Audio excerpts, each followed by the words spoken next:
A los 65 años, jamás pensé que recibiría una llamada de cobradores buscando a mi futuro yerno por deudas de apuestas de 47.000 euros. Pero esa fue solo la primera traición que descubriría.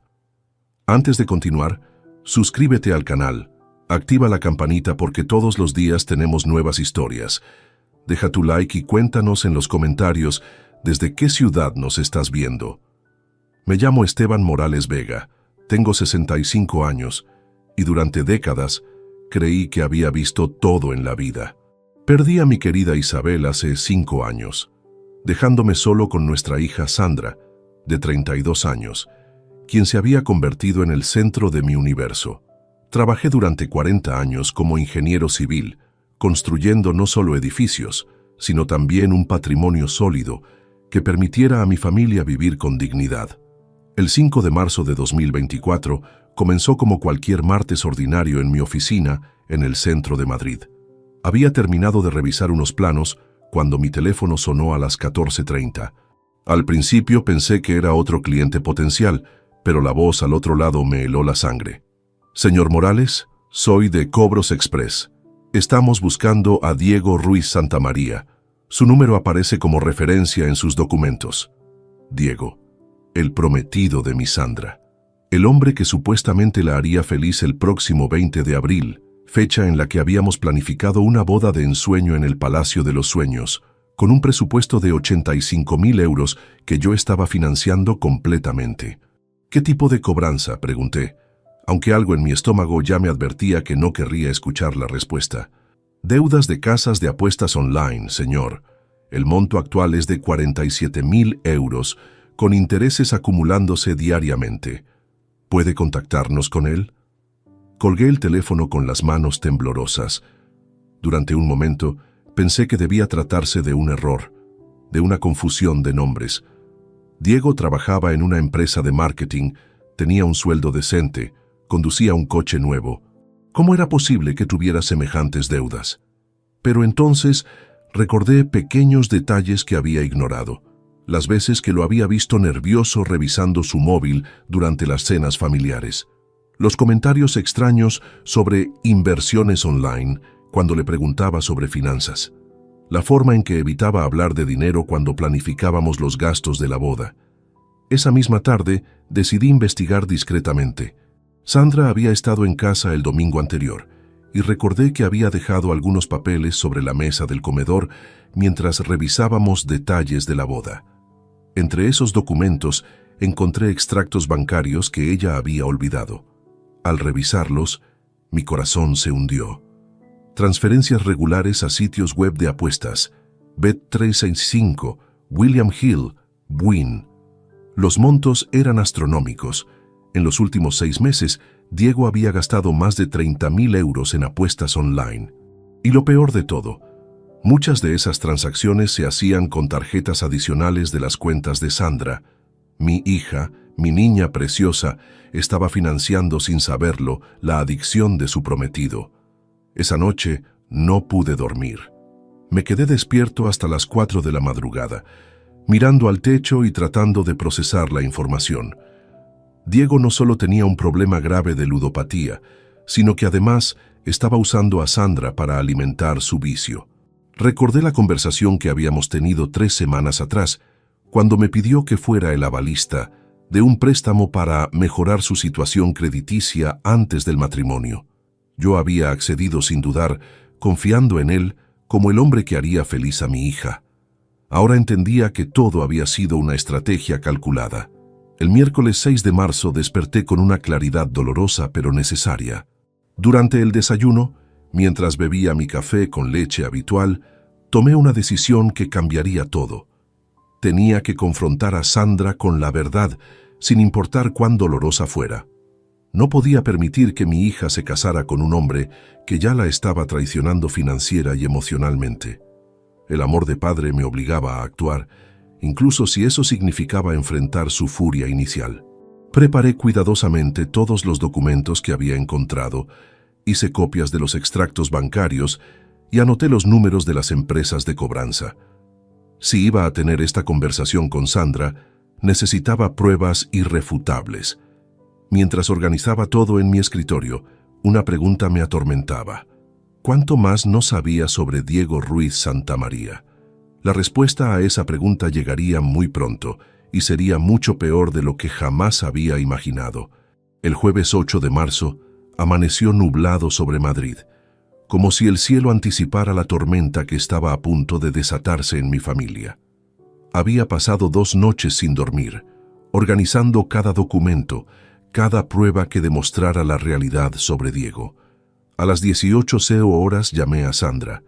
«Papá, ¿qué tal?» Estaba revisando las últimas confirmaciones del catering con Diego. Su voz sonaba alegre, completamente ajena a lo que estaba por suceder. «Sandra, necesito que vengas a casa esta noche. Tenemos que hablar sobre algo muy importante relacionado con la boda». Hubo una pausa. ¿Pasó algo con el Palacio de los Sueños? ¿Algún problema con el menú? No es sobre los proveedores, hija. Es sobre Diego. Ven sola, por favor. El tono de mi voz debió alertarla porque inmediatamente se puso a la defensiva. ¿Qué pasa con Diego? Papá, espero que no vayas a empezar otra vez con tus comentarios sobre él. Sandra, por favor, solo ven. A las 20:30, escuché las llaves de Sandra en la puerta. Había preparado café y dispuesto todos los documentos sobre la mesa del salón, organizados cronológicamente. Cuando entró, noté inmediatamente su expresión de preocupación mezclada con irritación. «Muy bien, papá. ¿De qué se trata todo este drama?», preguntó, dejando su bolso en el sofá donde solía sentarse cuando era niña, y me contaba sobre sus días en el colegio. «Siéntate, por favor». Señalé la silla frente a mí. «Lo que voy a mostrarte cambiará completamente tu perspectiva sobre el hombre con quien planeas casarte». Sandra rodó los ojos. «Dios mío, papá, ¿en serio? ¿Otra vez vas a intentar buscarle defectos a Diego?» «No estoy buscando defectos, Sandra. Los encontré por casualidad». Deslicé hacia ella el primer documento, el extracto bancario con las transacciones de apuestas. «¿Puedes explicarme qué significan estas transferencias?» Vi cómo su expresión cambió gradualmente mientras leía. Sus ojos se movían de izquierda a derecha, procesando cada línea, cada cantidad. El color se desvaneció de su rostro. Esto debe ser un error del banco», murmuró. «Diego no apuesta. Él me lo habría dicho». «Sandra, hay más». Le mostré el segundo documento. La lista de llamadas de las empresas de cobranza. «Ayer recibí esta llamada. Diego les dio mi número como referencia para sus deudas». Ella tomó el papel con manos temblorosas. 47.000 euros. «Esto no puede ser real». «Es muy real, hija. Y mira esto». Le enseñé las fechas de las transacciones más recientes. Muchas de estas apuestas se hicieron con tarjetas vinculadas a tus cuentas. Diego ha estado usando tu dinero para financiar su adicción. Sandra se levantó abruptamente, caminando hacia la ventana que daba al pequeño jardín donde Isabel solía cuidar sus rosas. No, esto es imposible. Diego y yo hablamos de todo. Él me habría contado si tuviera problemas económicos». «¿En serio? ¿Te contó sobre estas deudas cuando te pidió que abrieras cuentas conjuntas? ¿Te mencionó su problema de ludopatía cuando me pidió que fuera su avalista?» Se giró hacia mí con ojos brillantes de lágrimas contenidas. «Estás exagerando todo. Quizás jugó algunas veces online como todo el mundo. Eso no lo convierte en un adicto». «Sandra, en 6 meses ha perdido más de 30.000 euros. Eso no es jugar algunas veces. Eso es una enfermedad. Tú no lo conoces como yo», gritó. Y su voz me recordó a cuando tenía 15 años y defendía apasionadamente causas perdidas. «Diego es bueno, trabajador, me ama». Me levanté lentamente, acercándome a ella. «Por supuesto que te ama, Sandra, pero también ama más el juego. Y si se casa contigo sin resolver este problema, destruirá tu vida financiera y emocional». «¿Y qué propones que haga? ¿Que cancele mi boda a 6 semanas de la fecha porque mi padre paranoico encontró algunos extractos bancarios? Propongo que pospongas la boda por 6 meses. Dale tiempo a Diego para buscar ayuda profesional, para que resuelva sus deudas, para que demuestre que puede cambiar». Sandra se quedó en silencio durante varios minutos, mirando por la ventana. Cuando finalmente habló, Su voz era fría y distante. No voy a posponer mi boda por sospechas infundadas. No son sospechas, son hechos documentados. Son papeles que encontraste hurgando en mis cosas privadas, me espetó. Y aunque todo esto fuera cierto, Diego es mi prometido, mi futuro esposo. Los problemas se resuelven juntos, no huyendo de ellos. Sentí como si me hubieran golpeado en el pecho. Sandra, escúchame bien. Si insistes en casarte el 20 de abril sin que Diego resuelva primero estos problemas, me veré obligado a retirar mi apoyo financiero para la boda. Sus ojos se llenaron de una furia que jamás había visto antes. ¿Me estás chantajeando? Te estoy protegiendo. Te estás entrometiendo en mi vida como siempre has hecho, gritó. Desde que mamá murió, crees que puedes controlar cada aspecto de mi existencia. Ya tengo 32 años, papá. Y precisamente por eso deberías tener la madurez suficiente para reconocer cuando alguien te está manipulando. Sandra recogió su bolso y se dirigió hacia la puerta. No voy a escuchar más esto. Diego y yo nos casaremos el 20 de abril, con o sin tu dinero. ¿Y cómo pagarán los 85,000 euros que faltan? ¿Con más apuestas online? Se detuvo en el umbral, sin volverse. Encontraremos la manera. Sandra, por favor, solo te pido que hables con Diego sobre esto, que le muestres estos documentos. Si realmente te ama, admitirá su problema y buscará ayuda. Finalmente se giró hacia mí y la frialdad en sus ojos me partió el corazón. ¿Sabes qué, papá? Voy a hablar con Diego, pero no para confrontarlo sobre tus acusaciones. Voy a contarle cómo mi propio padre está tratando de sabotear mi felicidad a 6 semanas de mi boda. Y con esas palabras salió de mi casa, dejándome solo con los documentos esparcidos sobre la mesa y un silencio que pesaba como una lápida. No sabía entonces que acababa de encender la mecha de una bomba que explotaría 4 días después. Los 4 días siguientes fueron los más largos de mi vida. Después de que Sandra saliera furiosa de mi casa, no recibí ni una sola llamada suya. El silencio se había instalado entre nosotros como una barrera invisible pero impenetrable. Cada vez que tomaba el teléfono para llamarla, algo me detenía. Sabía que necesitaba tiempo para procesar la información, pero también temía lo que Diego pudiera estar diciéndole en mi ausencia. El viernes 9 de marzo, mi hermana Teresa me visitó en la oficina. A sus 62 años, Teresa siempre había sido mi confidente más cercana, especialmente después de la muerte de Isabel. Su intuición para leer a las personas era extraordinaria, y desde el primer día había mostrado reservas sobre Diego. «Esteban, tienes una cara terrible», me dijo mientras se sentaba frente a mi escritorio. «¿Qué pasó con Sandra?» Le conté todo. El descubrimiento de las deudas, la confrontación, la reacción defensiva de Sandra. Teresa escuchó en silencio, asintiendo ocasionalmente con expresión grave. «Sabía que algo no cuadraba con ese muchacho», murmuró cuando terminé. «¿Recuerdas la cena de Navidad? Cuando hablamos sobre la expansión de tu empresa, Diego hizo demasiadas preguntas sobre tus ingresos y propiedades. Me pareció calculador. ¿Por qué no me dijiste nada? Porque no tenía pruebas concretas, solo una sensación. Pero ahora que mencionas las apuestas...» Se detuvo, como si recordara algo importante. «Esteban, el mes pasado vi a Diego en el centro comercial Príncipe Pío. Estaba con una mujer rubia, muy joven. No era Sandra». Mi estómago se contrajo. «¿Estás segura?» «Completamente. Al principio pensé en acercarme a saludarlo, pero algo en su actitud me detuvo. La forma en que la tocaba, cómo la miraba, no era la manera en que un hombre comprometido debería comportarse con otra mujer. El lunes 12 de marzo decidí que había esperado suficiente. A las 10:00 de la mañana llamé a Sandra. Necesitaba saber si había hablado con Diego sobre las deudas, si habían buscado ayuda profesional, si al menos habían reconocido que existía un problema. «¿Qué quieres, papá?» Su voz sonaba fría, distante. «Quiero saber si hablaste con Diego sobre lo que te mostré el jueves». Hubo una pausa larga. «Sí, hablé con él». ¿Y?» Y me explicó todo. «Esas transacciones que viste no son apuestas, son inversiones en criptomonedas y trading online. Diego está tratando de generar ingresos adicionales para nuestro futuro». Sentí como si me hubieran abofeteado. Sandra, las empresas que lo están cobrando son casas de apuestas reconocidas. Bet365 no es una plataforma de criptomonedas. Tú no entiendes nada sobre finanzas modernas, explotó. Diego me mostró sus aplicaciones, sus estrategias de inversión. Todo está bajo control. Hija, por favor.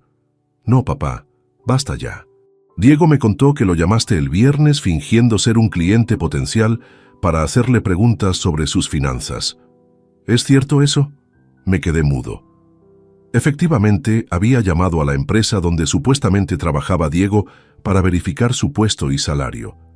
Sandra, solo quería confirmar, estás espiando a mi prometido.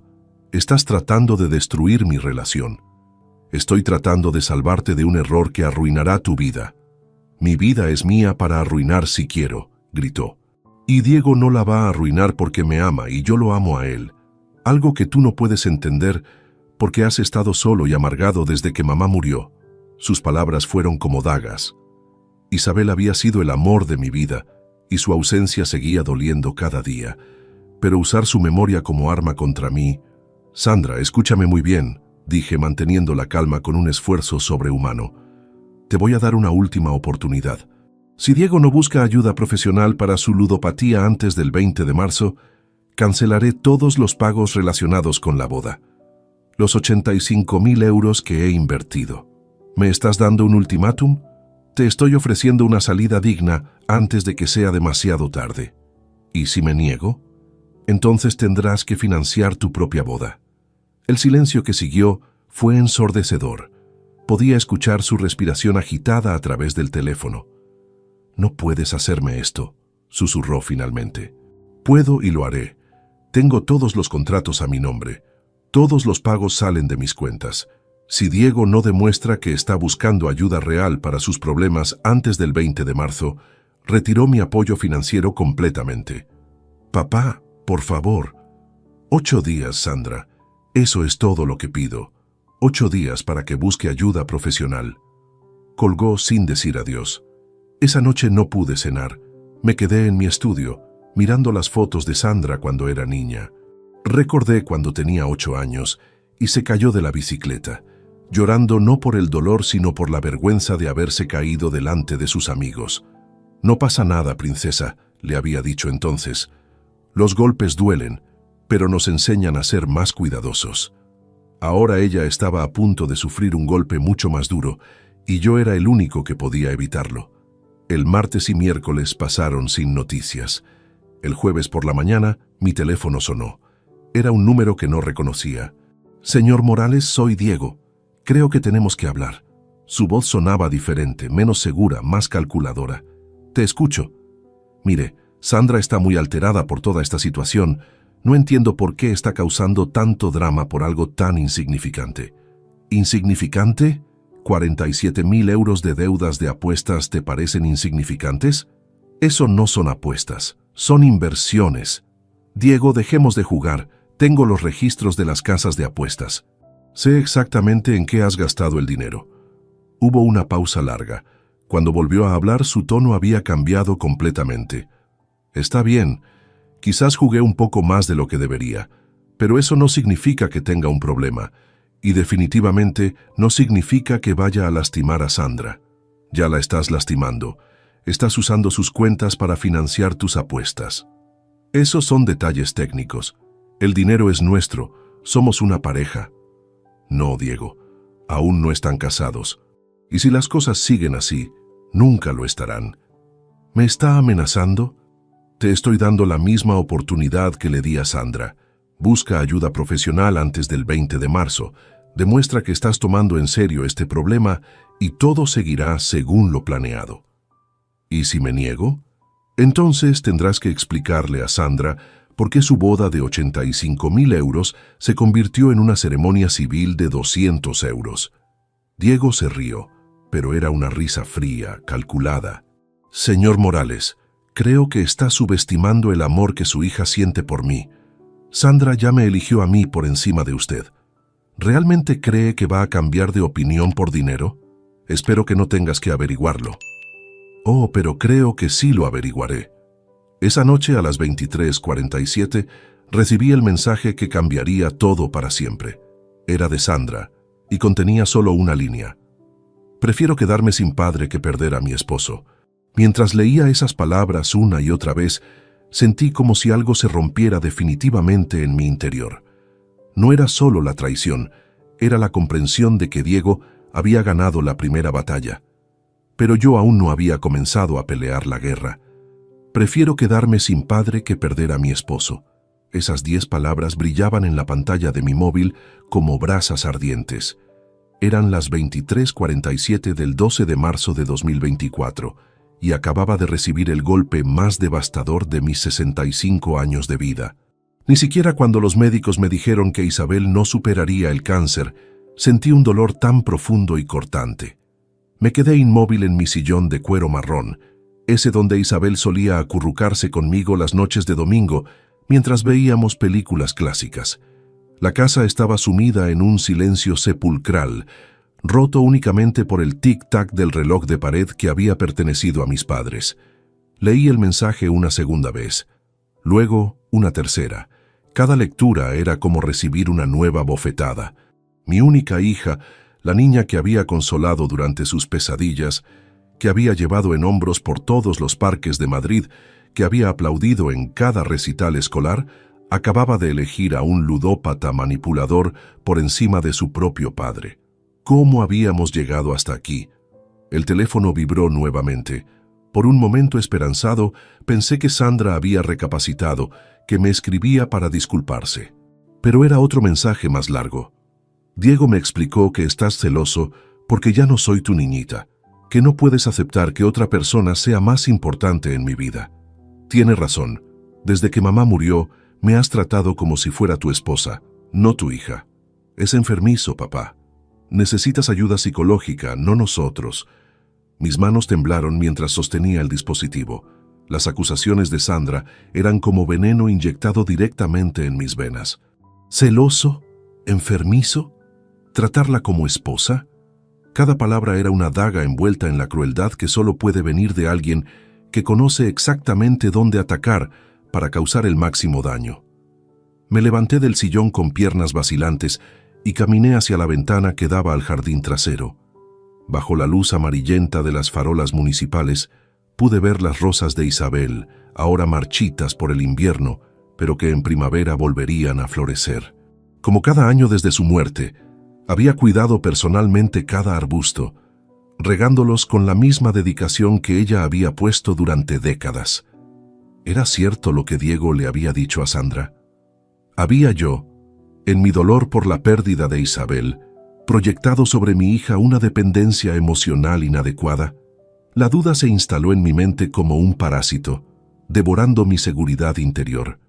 Pero entonces recordé los extractos bancarios, las llamadas de los cobradores, las cifras irrefutables. 47.000 euros en deudas de juego no eran fruto de mis celos o mi imaginación. Eran hechos concretos, documentados, verificables. A las 00:30 decidí que no podía seguir torturándome con dudas. Subí a mi despacho en el segundo piso y encendí la lámpara de escritorio. Durante los siguientes 4 horas, me dediqué a una tarea que jamás pensé que tendría que realizar: organizar meticulosamente cada documento, cada recibo, cada prueba de lo que había invertido en la felicidad de Sandra. Abrí el cajón inferior izquierdo de mi escritorio, donde guardaba todos los comprobantes relacionados con la boda. Había sido extremadamente organizado desde el principio, guardando cada factura, cada contrato, cada pago realizado. Isabel siempre se burlaba cariñosamente de mi obsesión por el papeleo, pero ahora esa manía se convertiría en mi salvación. Extendí todo sobre la amplia superficie de roble. 278 documentos perfectamente clasificados por fecha y proveedor. Palacio de los Sueños, 35.000 euros por el alquiler del salón y la decoración básica. La Rosa Dorada, 28.000 euros por el banquete para 150 invitados. Jardín Secreto, 12.000 euros por la decoración floral completa. Los Trovadores, 10.000 euros por la banda musical en vivo. Cada cifra representaba horas de trabajo, años de ahorro, décadas de sacrificio.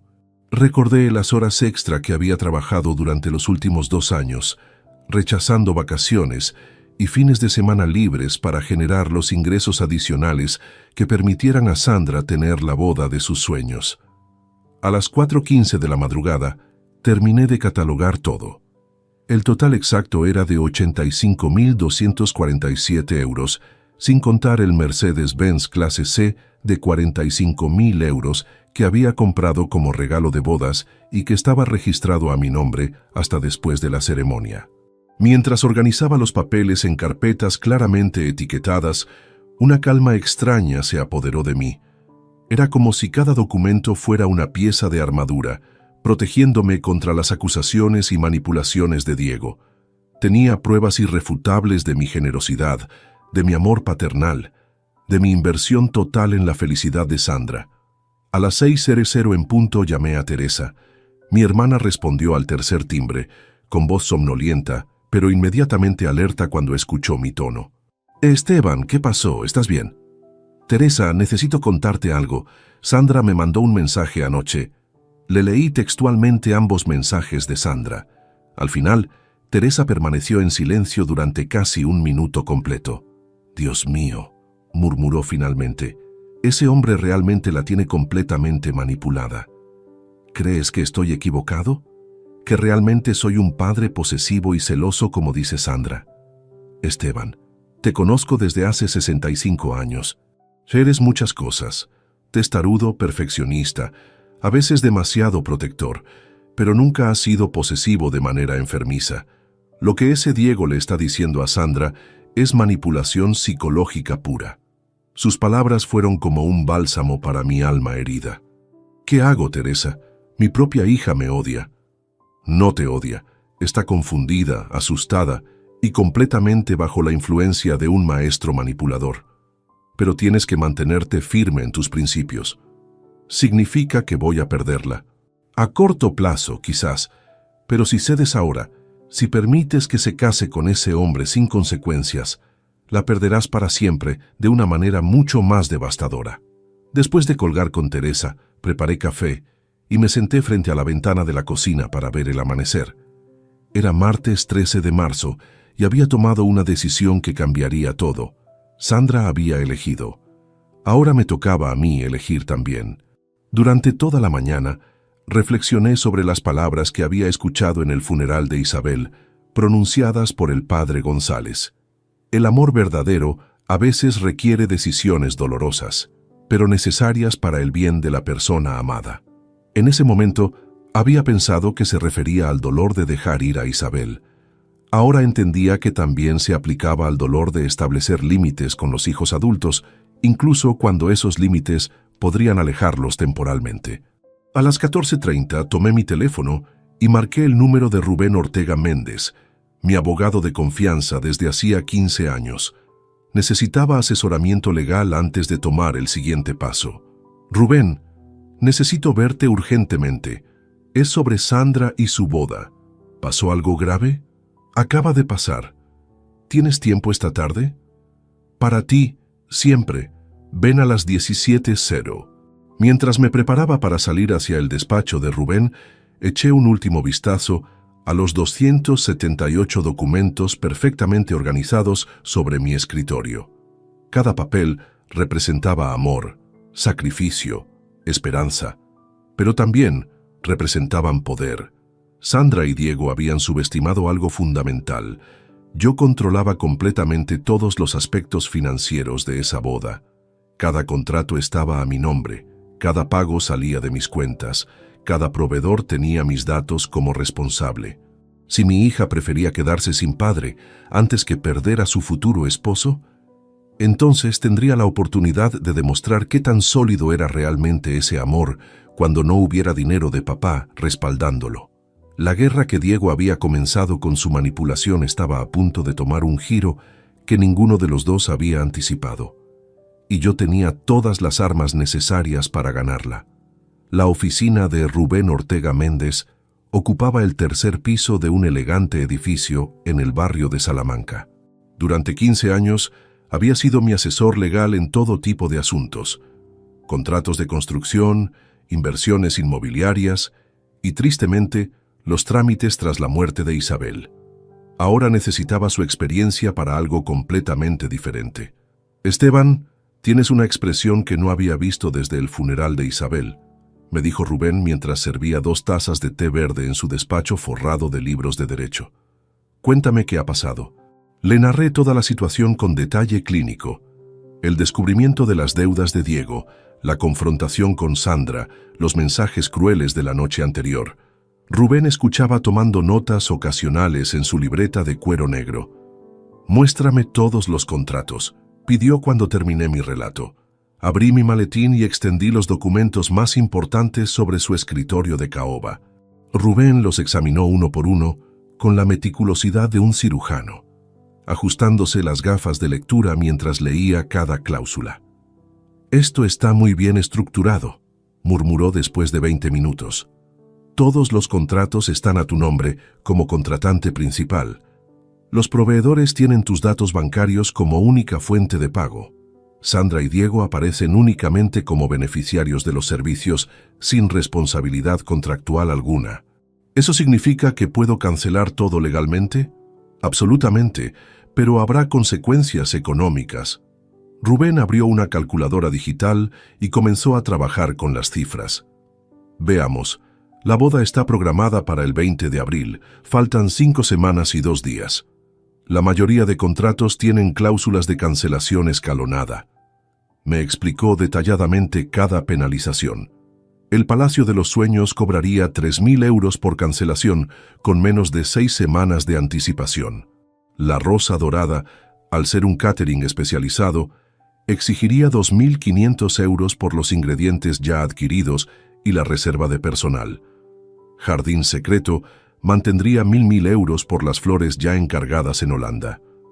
En total, estarás pagando aproximadamente 7.500 euros en penalizaciones, calculó Rubén. Es dinero perdido, pero considerando que te ahorras los 77.500 euros restantes, sigue siendo una decisión financieramente inteligente. No se trata de dinero, Rubén, se trata de principios. Lo entiendo perfectamente, pero quiero que comprendas todas las implicaciones legales antes de proceder. Se reclinó en su silla giratoria. Una vez que canceles estos contratos, no hay vuelta atrás. Sandra podría intentar acciones legales contra ti. ¿Por qué motivos? Podría alegar daños emocionales, perjuicios por incumplimiento de promesas verbales, incluso daños a su reputación social. Son argumentos débiles jurídicamente, pero podrían complicar tu vida durante meses. Consideré sus palabras cuidadosamente. ¿Y el Mercedes-Benz? Eso es más sencillo.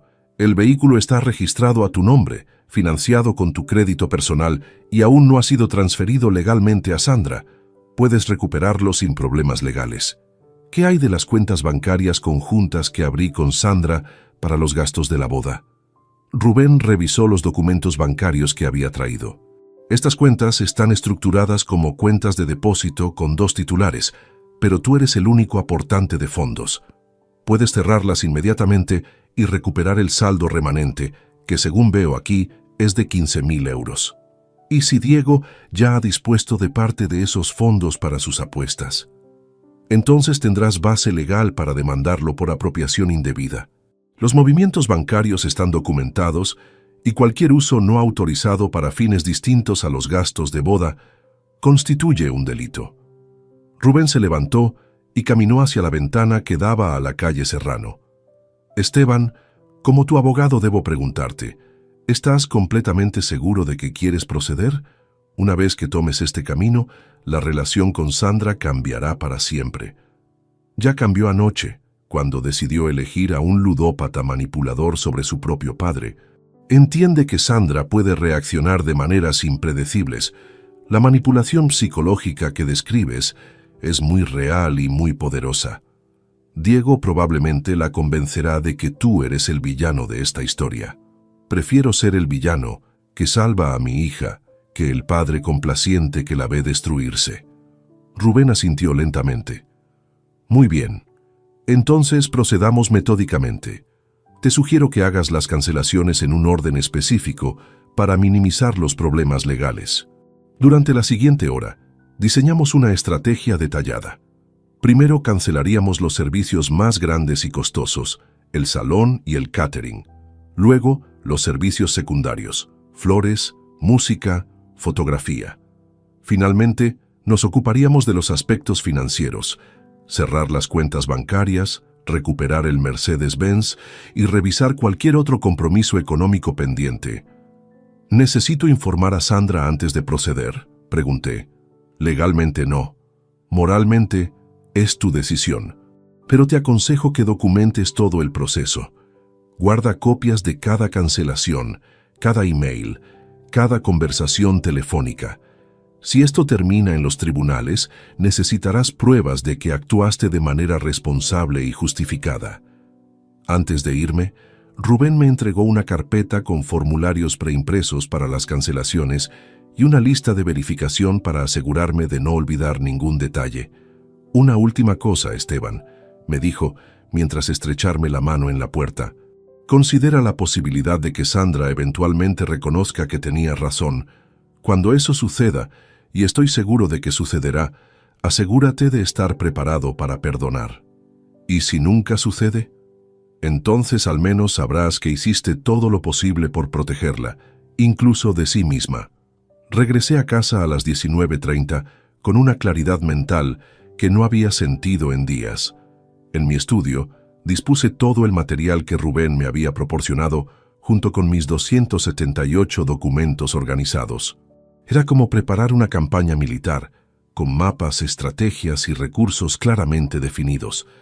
Esa noche cené solo una sopa de lentejas que había preparado Isabel y que yo había aprendido a cocinar después de su muerte. Mientras comía, repasé mentalmente cada paso del plan. Mañana miércoles comenzaría las cancelaciones. Para el viernes, todo estaría terminado. El teléfono sonó a las 21:45. Era Teresa. ¿Cómo te fue con Rubén? Perfectamente. Todo está legalmente blindado. Puedo cancelar sin problemas mayores. ¿Y emocionalmente, cómo estás tú? Me quedé pensando antes de responder. Extrañamente tranquilo, por primera vez desde que descubrí lo de las apuestas. Siento que tengo el control de la situación. Me alegra escucharte así. ¿Has sabido algo más de Sandra? Nada. Y creo que es mejor así. Cuando termine de cancelar todo, entonces hablaremos. Esteban, quiero que sepas que apoyo completamente tu decisión. Sé que debe ser la cosa más difícil que has hecho en tu vida. No, Teresa, lo más difícil fue enterrar a Isabel. Esto es doloroso, pero necesario. Después de colgar, me senté en mi sillón favorito con una copa de brandy Cardenal Mendoza, el mismo que Isabel y yo compartíamos en ocasiones especiales. Miré las fotos familiares dispuestas sobre la repisa. Sandra a los 5 años en su primer día de colegio. Sandra a los 16 en su graduación. Sandra a los 28, el día que me presentó a Diego. En esa última foto, Diego sonreía a la cámara con una expresión que ahora, en retrospectiva, me parecía calculadora. Su brazo rodeaba posesivamente los hombros de Sandra y ella lo miraba con adoración ciega. Había señales desde el principio, pero el amor paternal me había cegado ante ellas. Mañana comenzaría a corregir ese error, sin importar cuán dolorosas fueran las consecuencias. A las 23:30 apagué las luces y subí a mi dormitorio. Antes de acostarme, revisé una vez más mi teléfono. No había mensajes nuevos de Sandra. Dormí profundamente por primera vez en una semana. El miércoles 14 de marzo amaneció con un cielo despejado sobre Madrid. Me levanté a las 6:30, una hora antes de lo habitual, con la determinación de un general que está a punto de librar la batalla decisiva de su vida. Había dormido mejor que en semanas, como si mi subconsciente hubiera encontrado paz en la certeza de que finalmente iba a actuar. Después de ducharme y vestirme con mi traje azul marino más formal, preparé un desayuno completo: tostadas con tomate, café cargado y zumo de naranja. Necesitaba energía para lo que se avecinaba.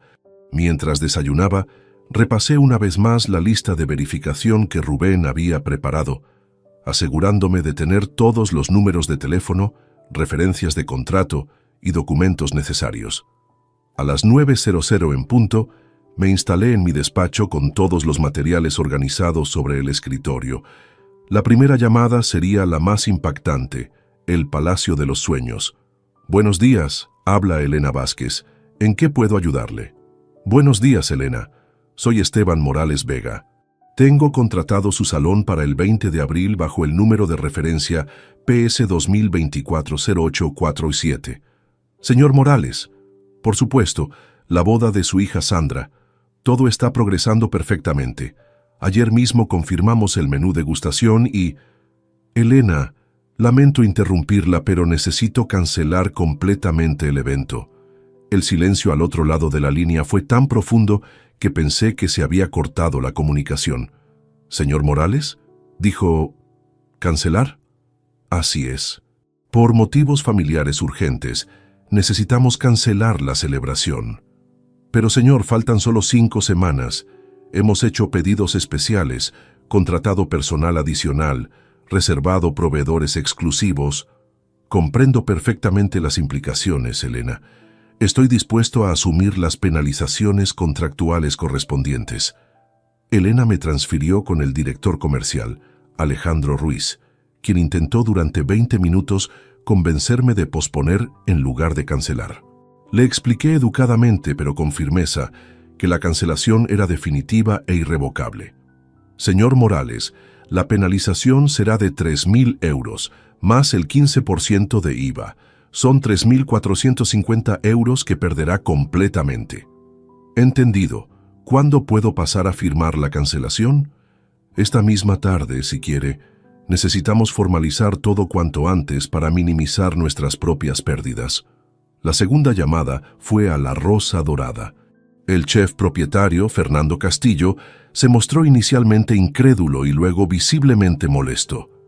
«Don Esteban, llevamos 2 semanas preparando ingredientes especiales para su banquete. Los mariscos están reservados desde Galicia. Hemos contratado 5 cocineros adicionales. Fernando, lamento profundamente los inconvenientes. Compensaré todos los gastos irrecuperables según nuestro contrato. Son 2.500 euros de penalización, más los ingredientes ya adquiridos que no podemos revender. En total, 4.200 euros. Cada cancelación era como recibir una puñalada, no por el dinero, sino por la realidad de lo que estaba destruyendo. Cada proveedor representaba meses de planificación cuidadosa, ilusiones compartidas con Sandra, sueños de verla radiante el día más importante de su vida. La tercera llamada fue a Jardín Secreto. La florista, Carmen López, casi se echó a llorar cuando le comuniqué la cancelación. «Señor Morales, las peonías blancas que encargó su hija vienen directamente de Holanda. Las rosas de jardín están siendo cultivadas especialmente para crear el tono exacto que ella quería. Carmen, conserve las flores que pueda aprovechar para otros eventos. El resto cárguelo a mi cuenta. Son 1.000 euros de penalización, pero las flores especiales suman otros 800 euros. Lo siento mucho, pero no puedo absorber esas pérdidas». Para las 12:30 había completado las 6 llamadas principales. Cada conversación había sido más difícil que la anterior, no solo por las penalizaciones económicas, sino por la genuina consternación de personas que habían invertido tiempo y esfuerzo en hacer realidad lo que creían que era el sueño de una pareja enamorada. El total de penalizaciones ascendía a 7.650 euros, ligeramente superior a la estimación de Rubén, pero dentro de lo esperado. Durante la pausa para almorzar, recibí 3 llamadas perdidas de Sandra. No las respondí. Necesitaba completar todo el proceso antes de enfrentar su inevitable explosión de furia. A las 15:00 me dirigí a la concesionaria Mercedes-Benz en el Paseo de la Castellana. El Mercedes clase C plateado que había comprado para Sandra estaba en el taller, siendo preparado con los últimos detalles que ella había solicitado, tapizados personalizados y un sistema de sonido premium. «Señor Morales, qué sorpresa verle por aquí», me saludó Javier Méndez, el vendedor que había gestionado la compra. «¿Viene a supervisar los últimos ajustes del regalo para su hija?» «En realidad vengo a recuperar el vehículo». La expresión de Javier cambió instantáneamente. «¿Recuperarlo? No entiendo. Necesito que cancelen todos los trabajos pendientes y me devuelvan el automóvil en su estado original. Las personalizaciones ya realizadas pueden mantenerlas. Pero señor, hemos invertido 3.000 euros en las modificaciones que su hija pidió. Factúrenme ese importe. Solo quiero recuperar el vehículo hoy mismo. Javier se disculpó y fue a consultar con su supervisor. Regresó 15 minutos después con documentos de transferencia reversa. Necesitaremos que firme aquí para anular la transferencia planificada a nombre de la señorita Sandra Morales Jiménez. Mientras firmaba, sentí una melancolía profunda. Había imaginado tantas veces la expresión de Sandra cuando le entregara las llaves el día de su boda. Ahora esas llaves regresaban a mi llavero, frías y pesadas como el metal que las formaba. A las 17:00 estaba en el banco BBVA de la Gran Vía, donde había abierto las cuentas conjuntas con Sandra para gestionar los gastos de la boda. La directora de la sucursal, María Teresa Sánchez, me recibió en su despacho privado. Don Esteban, ¿en qué puedo ayudarle hoy? Necesito cerrar las cuentas 4431-2567-89 y 4431-2567-90. Son las cuentas conjuntas que abrí con mi hija para los gastos de su boda. María Teresa consultó su ordenador con expresión de extrañeza. Veo aquí que las cuentas tienen un saldo conjunto de 14.750 euros. ¿Hay algún problema? La boda se ha cancelado. Necesito recuperar los fondos. Entiendo. Como usted es el titular principal y único aportante, puede cerrar las cuentas sin problemas. ¿Quiere transferir el saldo a su cuenta personal? Por favor. Mientras María Teresa procesaba las transferencias, me mostró el historial de movimientos de las últimas semanas. La mayoría eran transferencias mías, depósitos regulares para ir cubriendo gastos anticipados. Pero había 3 retiros que me llamaron la atención. 500 euros el 28 de febrero, 750 euros el 5 de marzo y 1.200 euros el 10 de marzo. ¿Puede decirme quién autorizó estos retiros? Según el registro, fueron realizados por la señorita Sandra Morales, con su tarjeta de débito. Todos en cajeros automáticos de diferentes ubicaciones. Un escalofrío recorrió mi espalda. Las fechas coincidían exactamente con el periodo en que Diego había intensificado sus apuestas, según los extractos que había revisado. Sandra había estado retirando dinero de las cuentas de la boda para dárselo a Diego, probablemente sin saber para qué lo usaba realmente. A las 18:45 regresé a casa con todos los trámites completados. En mi escritorio dispuse los documentos de cancelación, organizados cronológicamente. Palacio de los Sueños, La Rosa Dorada, Jardín Secreto, Los Trovadores, Fotografía Artística Martín y el último, la devolución del Mercedes-Benz. El costo total de las cancelaciones había sido de 8.950 euros entre penalizaciones y gastos irrecuperables. Una cifra considerable, pero insignificante, comparada con los 77.000 euros que me había ahorrado. Más importante aún, había recuperado 750 euros de las cuentas conjuntas, aunque saber que Sandra había estado financiando inconscientemente las apuestas de Diego me generaba una amargura adicional. A las 19:30, mi teléfono comenzó a sonar insistentemente. Era Sandra. Esta vez decidí responder. «Papá, ¿qué has hecho?» Su voz era un grito desesperado que me perforó el corazón. «Hola Sandra, ¿cómo estás?» «No me vengas con cortesías. Elena del Palacio de los Sueños me llamó hace 1 hora. Me dijo que cancelaste todo». «Así es. Te di un ultimátum hasta el 20 de marzo.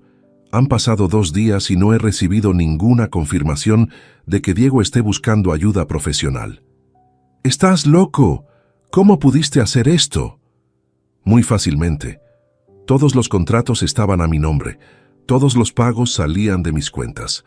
Era mi dinero financiando tu boda. Era nuestro dinero. Habíamos acordado que pagarías la boda. Y lo habría hecho con mucho gusto si tu futuro esposo no fuera un ludópata que está usando tus cuentas bancarias para financiar sus apuestas». Hubo un silencio mortal al otro lado de la línea. «Sandra, entre el 28 de febrero y el 10 de marzo, retiraste 2.450 euros de las cuentas de la boda. ¿Sabes para qué usó Diego ese dinero? Eso no es cierto. Tengo los extractos bancarios aquí mismo. ¿Quieres que te lea las fechas y los importes exactos? El sonido de Sandra llorando me partió el alma, pero sabía que no podía ceder. Papá, por favor, la boda es en 5 semanas. No podemos cancelar todo ahora. Ya está cancelado, Sandra. Todo. El salón, el catering, las flores, la música, la fotografía, y también recuperé el Mercedes-Benz. No puedes hacerme esto. Ya te lo hice. Ahora tú y Diego tendrán que demostrar qué tan real es su amor cuando no hay dinero de papá respaldándolo. Colgué el teléfono con el corazón destrozado, pero la conciencia tranquila. La guerra había comenzado oficialmente. El jueves 17 de marzo comenzó con una calma engañosa. Había dormido sorprendentemente bien después de la llamada devastadora con Sandra, como si mi cuerpo hubiera encontrado alivio en la finalización de un proceso doloroso, pero necesario. Me levanté temprano, preparé mi café habitual y revisé el periódico mientras desayunaba, tratando de mantener una rutina normal en medio del caos emocional que había desatado. A las 10:15 sonó el timbre de mi casa. No esperaba visitas, y por un momento pensé que podría ser el cartero con algún paquete. Pero cuando abrí la puerta, encontré a Sandra parada en el umbral con los ojos hinchados de llorar y una expresión de desesperación que no había visto desde el día que le diagnosticaron cáncer a Isabel. «Papá, tenemos que hablar», murmuró con voz ronca. Detrás de ella, apoyado contra un taxi que esperaba con el motor encendido, estaba Diego. Su presencia me sorprendió porque esperaba que Sandra viniera sola, como solía hacer cuando necesitaba apoyo emocional de su padre. «Adelante», dije, haciéndome a un lado para dejarla pasar. «Diego puede esperar en el taxi». «No, papá, Diego viene conmigo. Es mi prometido y tiene derecho a estar presente en esta conversación». Observé a Diego mientras se acercaba a la puerta. Su expresión era una mezcla calculada de humildad fingida y desafío contenido. Llevaba puesta una camisa blanca arrugada y pantalones de vestir que parecían haber sido usados toda la noche. «Buenos días, señor Morales», dijo con una sonrisa que no llegaba a sus ojos. «Lamento mucho que hayamos llegado a esta situación». No respondí a su saludo. Simplemente me hice a un lado y los dejé entrar. En el salón, Sandra se sentó en el sofá donde solía acurrucarse cuando era niña y tenía pesadillas. Diego permaneció de pie detrás de ella, con las manos apoyadas en sus hombros en un gesto que me pareció más posesivo que protector. «Papá, no puedo creer que realmente hayas cancelado todo», comenzó Sandra. «Elena del Palacio me explicó que incluso pagaste las penalizaciones. 8.900 euros perdidos por completo. Es un precio pequeño comparado con lo que habría perdido si hubiera permitido que esta farsa continuara». Diego se tensó visiblemente ante mis palabras. «Señor Morales, creo que está malinterpretando completamente la situación». «¿Malinterpretando?», lo interrumpí. «Tengo documentos bancarios que demuestran que has gastado más de 40.000 euros en casas de apuestas en los últimos 6 meses. Tengo registros de llamadas de empresas de cobranza buscándote por deudas impagadas. ¿Qué exactamente estoy malinterpretando?» Sandra se inclinó hacia adelante, aferrándose a un último vestigio de esperanza. «Diego me explicó todo eso, papá. No son apuestas tradicionales, es trading de divisas, inversiones en criptomonedas». «Sandra, Bet365 no es una plataforma de criptomonedas. William Hill no es una casa de cambio de divisas. Son casinos online, lisa y llanamente». Diego cambió su estrategia, adoptando un tono más conciliador. «Señor Morales, reconozco que he cometido algunos errores financieros, pero amo profundamente a Sandra y estoy dispuesto a buscar ayuda si eso es lo que necesita para recuperar su confianza. Ahora, después de que cancelé la boda, ¿estás dispuesto a buscar ayuda? A veces necesitamos un shock para darnos cuenta de la gravedad de nuestros problemas», respondió con una humildad que sonaba ensayada. Sandra se animó inmediatamente. «¿Ves, papá? Diego está dispuesto a cambiar. Podemos posponer la boda unos meses, él buscará tratamiento y todo volverá a la normalidad». La miré directamente a los ojos. «Sandra, ¿sabes cuánto dinero retiraste de las cuentas de la boda entre febrero y marzo?» Su expresión cambió instantáneamente. ¿qué tiene que ver eso con 2.450 euros en 3 retiros separados?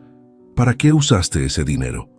Sandra miró nerviosamente a Diego, quien le apretó los hombros en lo que supongo pretendía ser un gesto tranquilizador. Eran gastos personales nuestros, murmuró Sandra. Gastos personales o dinero que le diste a Diego para sus apuestas. Basta ya, explotó Diego, perdiendo finalmente la compostura. No voy a permitir que siga interrogando a Sandra como si fuera una criminal. No, Diego, Sandra no es la criminal aquí. Tú eres el que ha estado manipulándola psicológicamente, usándola financieramente y mintiendo sistemáticamente sobre tus adicciones. Usted no sabe nada sobre nuestra relación. Sé que le has hecho creer que su padre es el enemigo. Sé que la has aislado de su familia. Sé que la has convertido en tu fuente de financiación personal. Sandra se levantó abruptamente. Basta. Los dos. Basta ya. Se colocó entre Diego y yo, con lágrimas corriendo por sus mejillas. Papá, te lo suplico, nos casaremos en el registro civil si es necesario, pero no destruyas nuestra relación por dinero. No se trata de dinero, Sandra. Se trata de que Diego te está usando. Son me ama. ¿En serio? Entonces pregúntale sobre la mujer rubia con la que lo vieron en Príncipe Pío el mes pasado. El silencio que siguió fue ensordecedor. Sandra se giró lentamente hacia Diego, cuyo rostro había perdido todo el color. ¿De qué está hablando?, susurró Sandra. Diego tartamudeó. No sé de qué habla. Debe ser una confusión. Teresa lo vio claramente, Diego, con una mujer joven, rubia, comportándose de manera muy íntima. Sandra se tambaleó como si hubiera recibido un golpe físico. Diego, es cierto. Sandra, tu padre está inventando cosas para separarnos. No estoy inventando nada. Saqué mi teléfono y marqué el número de Teresa. Pregúntale tú misma. Pero Sandra no necesitó esa confirmación. Algo en la expresión de Diego, en su incapacidad para negarla rotundamente, le dijo todo lo que necesitaba saber. Dios mío, murmuró, llevándose las manos a la boca. Todo era mentira. Todo. Diego intentó acercarse a ella. Sandra, déjame explicarte. No me toques, gritó alejándose de él como si fuera venenoso. Se giró hacia mí con una expresión de dolor tan profunda que me recordó al día que le dijimos que su madre no se recuperaría. Papá, yo no sabía. Él me dijo que tú... Lo sé, hija, lo sé. Diego vio que la situación se le escapaba de las manos completamente. Su máscara de humildad se desplomó, revelando la verdadera naturaleza que había estado ocultando. Sandra, si realmente me amas, saldremos de aquí ahora mismo. Tu padre nunca va a aceptar nuestra relación, sin importar lo que yo haga. Sandra lo miró como si lo viera por primera vez. ¿Esa es tu respuesta? Después de que acaba de acusarte de engañarme y usar mi dinero para apostar, tu padre está manipulando la situación. Mi padre pagó 85.000 euros por nuestra boda. Mi padre me regaló un Mercedes-Benz. ¿Cómo es eso manipulación? Porque usa su dinero para controlarte. Y tú usaste mi dinero para apostar. La discusión escaló rápidamente. Diego comenzó a mostrar el temperamento agresivo que había estado ocultando, elevando la voz y haciendo gestos amenazantes. Sandra retrocedió instintivamente, y por primera vez pude ver miedo real en sus ojos cuando miraba al hombre con quien había planeado casarse. «Si no vienes conmigo ahora, Sandra, esto se acabó», rugió Diego. «Entonces se acabó», respondió Sandra con una voz sorprendentemente firme. Diego la miró con incredulidad. «¿En serio? ¿Después de todo lo que hemos pasado juntos? ¿Después de todo lo que me has mentido? Sí». Diego se dirigió hacia la puerta, pero antes de salir, se giró hacia mí con una expresión de odio puro. «Esto no termina aquí, viejo. Sandra volverá conmigo cuando se dé cuenta de lo solo que va a estar sin mí. Si Sandra vuelve contigo después de conocer toda la verdad, será su decisión como adulta, pero no será con mi dinero respaldándote». Diego salió dando un portazo que hizo temblar los cristales de las ventanas. Sandra se desplomó en el sofá, llorando de una manera que no había visto desde que era una niña pequeña. Me senté a su lado, y por primera vez en semanas, ella no se alejó cuando la abracé. «Papá, lo siento mucho. Tienes razón en todo. Soy una idiota. No eres idiota, Sandra. Fuiste manipulada por un experto. Pero debería haberme dado cuenta. Las señales estaban ahí. El amor nos ciega a veces, pero lo importante es que ahora puedes ver claramente. Permanecimos abrazados durante largo rato, mientras Sandra lloraba no solo por Diego, sino por la pérdida de todos sus sueños sobre el futuro que habían construido juntos. «¿Qué voy a hacer ahora, papá?», preguntó finalmente. «Vas a reconstruirte paso a paso y yo te voy a ayudar. Después de todo lo horrible que te dije, Sandra, eres mi hija. El amor de padre no se cancela como un contrato de boda». Pero incluso mientras la consolaba, una parte de mí sabía que esta reconciliación era solo el comienzo. Diego no se rendiría tan fácilmente, y las próximas semanas pondrían a prueba tanto la determinación de Sandra como mi propia resolución de protegerla. Los días que siguieron al enfrentamiento del 17 de marzo fueron como vivir en el ojo de un huracán. Sandra se quedó en mi casa esa noche, durmiendo en su antigua habitación por primera vez en 2 años. La encontré a las 3 de la madrugada sentada en la cocina, mirando fijamente una taza de manzanilla que se había enfriado completamente. «No puedo dormir», me confesó cuando me senté frente a ella.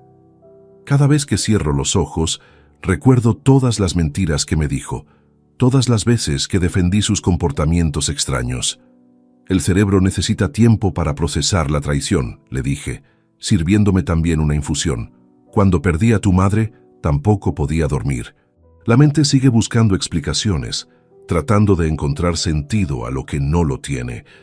Pero mamá no te traicionó. Diego sí me traicionó a mí, y yo fui lo suficientemente estúpida como para ayudarle a hacerlo». Durante esa conversación nocturna, Sandra comenzó a revelarme detalles que habían permanecido ocultos durante meses.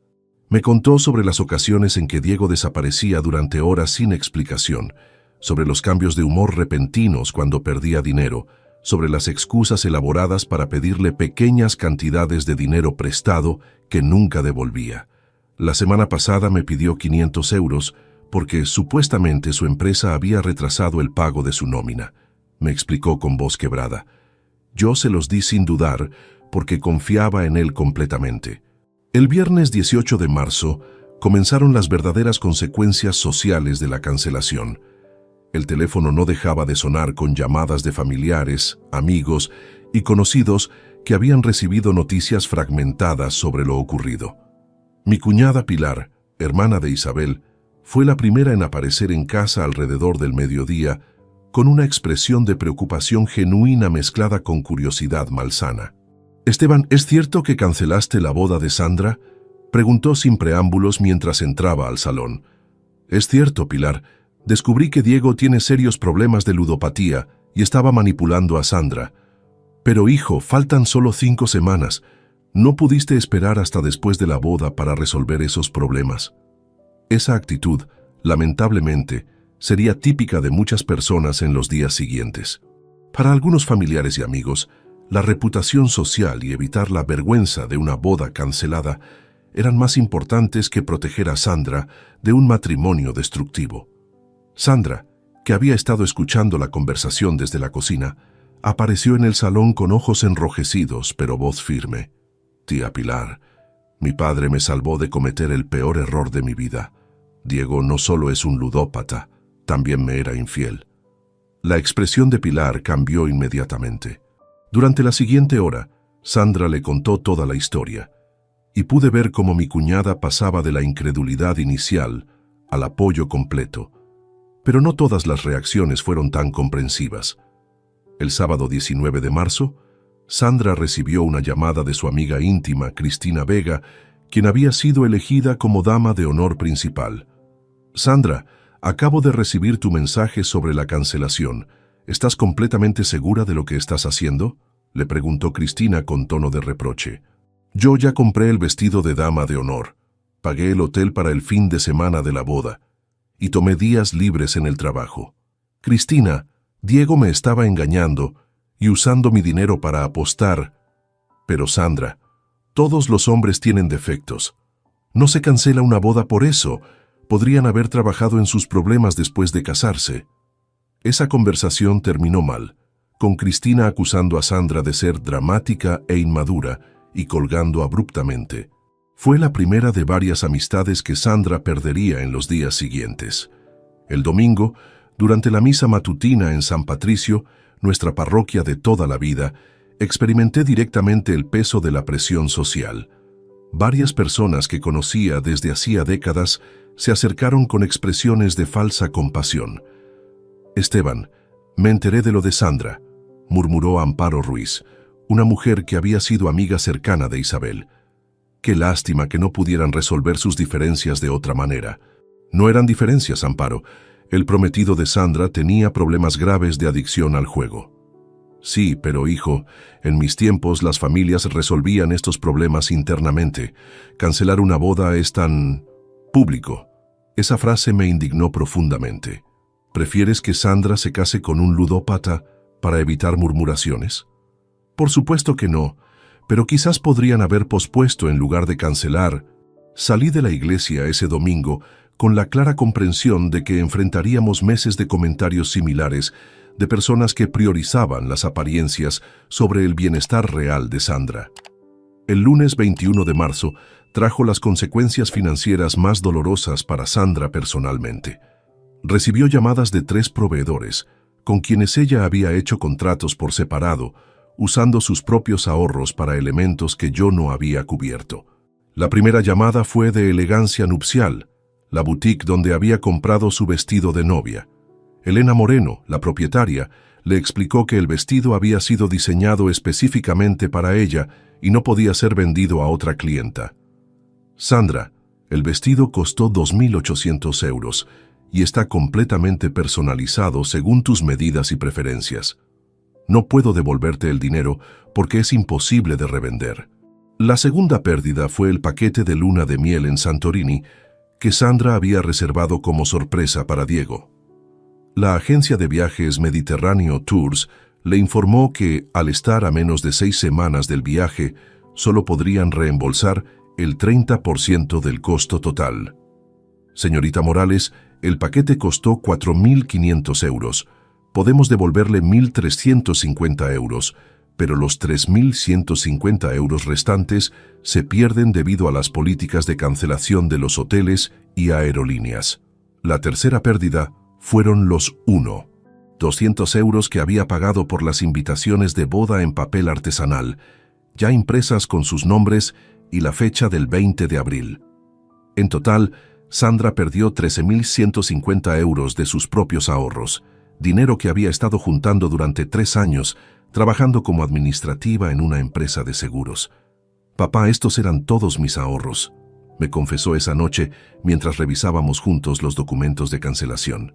«Trabajé horas extra durante 2 años para poder pagar estos gastos adicionales sin pedirte más dinero». Ver las lágrimas en sus ojos mientras calculaba sus pérdidas financieras me partió el corazón. Sandra había demostrado responsabilidad e independencia al manejar parte de los gastos con sus propios recursos, y ahora perdía todo por la traición de Diego. «Sandra, te voy a compensar esas pérdidas», le ofrecí inmediatamente. «No, papá. Fueron decisiones mías. Yo elegí confiar en Diego. Yo elegí hacer esos gastos adicionales. Yo elegí defenderlo cuando tú me advertiste. Pero fuiste manipulada. Fui adulta tomando decisiones adultas. Las consecuencias también son mías». Esa respuesta me llenó de orgullo hacia mi hija. A pesar del dolor y la traición, estaba demostrando una madurez y una integridad que Diego nunca había poseído. El martes 22 de marzo, recibimos la noticia que confirmaba definitivamente que habíamos tomado la decisión correcta. Teresa llamó cerca de las 8 de la noche, con información que había obtenido a través de una amiga que trabajaba en el Casino Gran Madrid. «Esteban, necesitas saber esto». Mi amiga Carmen revisó discretamente los registros de Diego en el casino. Ha perdido 23.000 euros adicionales solo en las últimas 3 semanas. ¿23.000 euros más? Sí. Y lo peor es que aparentemente había prometido liquidar esas deudas con el dinero de la boda después del 20 de abril. Sandra, que había escuchado la conversación, se quedó pálida. Eso significa que planeaba usar el dinero de los regalos de boda para pagar sus deudas de juego. Exactamente. Y según Carmen, cuando se enteró de que la boda se había cancelado, Diego tuvo una crisis nerviosa en el casino. Los de seguridad tuvieron que escoltarlo afuera porque estaba gritando sobre ese viejo manipulador que arruinó sus planes. Esa noche, Sandra y yo nos quedamos despiertos hasta muy tarde hablando sobre todo lo que habíamos descubierto.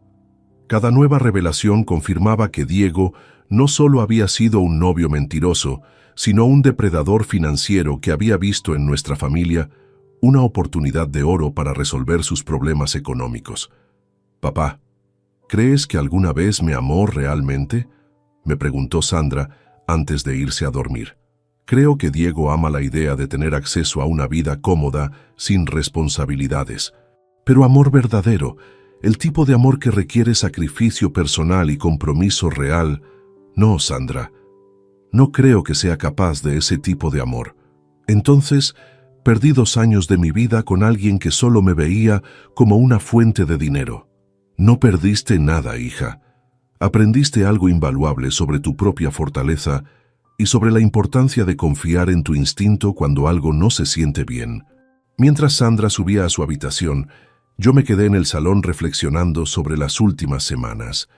Habíamos pagado un precio alto por descubrir la verdad. 22.100 euros en total entre mis cancelaciones y las pérdidas de Sandra, además del costo emocional y social. Pero comparado con lo que habría pasado si Sandra se hubiera casado con Diego, era una inversión pequeña en su futuro y su dignidad. Mañana sería miércoles 23 de marzo, y sabía que aún quedaban batallas por librar. Diego no se rendiría fácilmente, y las próximas semanas nos traerían desafíos que aún no podía imaginar. El miércoles 23 de marzo amaneció gris y lluvioso, como si Madrid mismo reflejara el estado emocional que habíamos atravesado durante la última semana. Sandra había regresado a su apartamento el día anterior, necesitando espacio para procesar todo lo ocurrido, pero manteníamos contacto telefónico constante. Por primera vez en meses, nuestras conversaciones eran honestas, sin la tensión artificial que Diego había sembrado entre nosotros. Estaba en mi oficina revisando algunos proyectos de construcción cuando Teresa llegó sin previo aviso a las 11:30. Su expresión era grave y llevaba consigo una carpeta manila que sujetaba con firmeza contra su pecho. «Esteban, tenemos que hablar urgentemente», me dijo mientras cerraba la puerta detrás de ella. «He estado investigando más sobre Diego, y lo que descubrí es peor de lo que imaginábamos». «¿Qué encontraste?». Teresa se sentó frente a mi escritorio y abrió la carpeta, revelando fotografías, documentos impresos y páginas de notas escritas a mano con su caligrafía meticulosa. «¿Recuerdas que te conté sobre haberlo visto con una mujer rubia en Príncipe Pío? Bueno, decidí contactar a mi amiga Mónica Herrera, que trabaja en el Departamento de Recursos Humanos del Corte Inglés. Le pedí que investigara discretamente si Diego realmente trabajaba donde decía. Mi estómago se contrajo. ¿Y qué descubrió? Diego Ruiz Santamaría nunca ha trabajado en MKT Solutions Madrid. La empresa existe, pero cuando Mónica llamó preguntando por él, le dijeron que nunca había sido empleado suyo. Sentí como si me hubieran golpeado con un mazo. Entonces, ¿de dónde sacaba el dinero que gastaba normalmente? Esa es la parte más perturbadora. Teresa sacó varios documentos bancarios de la carpeta. A través de Mónica, conseguí contactar con Beatriz Santos, una mujer que trabajó en el Banco Santander hasta el año pasado. Resulta que Diego fue novio de su hermana menor, Patricia Santos, durante 8 meses en 2022. ¿Y qué pasó con esa relación? Teresa me mostró fotografías impresas desde redes sociales.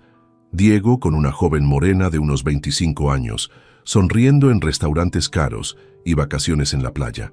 Según Beatriz, Diego convenció a Patricia de que era un empresario exitoso en el sector tecnológico.